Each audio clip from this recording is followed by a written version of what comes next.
Hey there, sugar lover.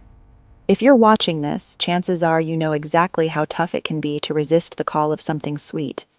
Maybe you've tried to cut back before, or maybe you just want to feel more in control. Either way, you're in the right place. If you've ever felt like you just can't stop reaching for that next cookie, or if a quick snack always turns into a sweet binge, you're not alone. So many of us have been there. Trust me, I know the struggle. Today, I want to share how I broke up with sugar and found a whole new kind of energy and freedom. It wasn't always easy, but it was absolutely worth it.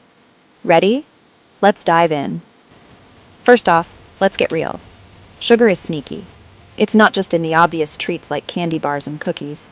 It hides in sauces, breads, even healthy yogurts.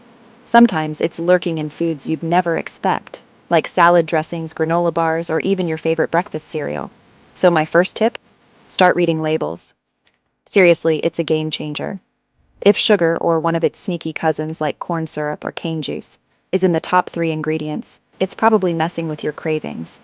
Watch out for words like fructose, glucose, and maltodextrin, too. They're all just sugar in disguise. Next, I learned to swap, not just stop. It's not about depriving yourself, but about making smarter choices that still feel satisfying. Quitting sugar cold turkey felt impossible. So I started with easy swaps.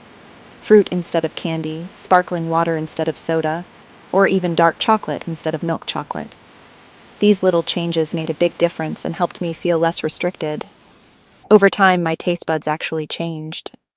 Foods that once tasted bland started to taste amazing, and I began to appreciate natural sweetness more than ever. Grapes started tasting like candy.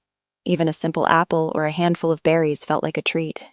It's wild how your body adapts when you give it a chance.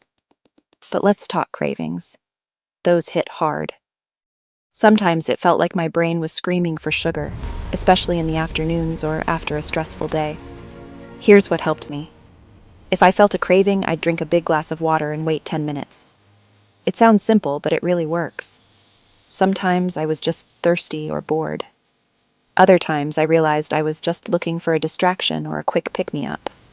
I also made sure to eat enough protein and healthy fats to keep me full, so I didn't feel like I was missing out. A balanced meal really does help keep those cravings at bay. I kept track of my progress, and that kept me motivated. Seeing those little wins add up on a calendar or checklist made me want to keep going. Each day without a sugar crash felt like a little victory. I started to notice I had more stable moods and fewer energy slumps. When I did slip up, and believe me, I did, I forgave myself, learned from it, and moved on. Progress isn't about being perfect. It's about being persistent and kind to yourself. And here's the secret. As the days went by, I craved sweets less and less. The urge faded, and I felt more in control with every passing week. My energy soared, my focus improved, and I just felt better. I could get through my day without that afternoon crash or the constant need for a sugar fix. It didn't happen overnight, but it did happen. Every step forward, no matter how small, brought me closer to feeling my best. So if you're thinking of quitting sugar, remember, be patient with yourself. Celebrate the small wins, and don't be afraid to start over if you need to. And know that sweet freedom really is possible. You can break free from sugar's grip and discover a whole new level of energy and happiness. If this video was helpful, hit that like button and share your sugar struggles or victories in the comments. Your story might inspire someone else. You're not alone, and your sweet freedom awaits. Remember, every step you take is a step toward a healthier, happier you.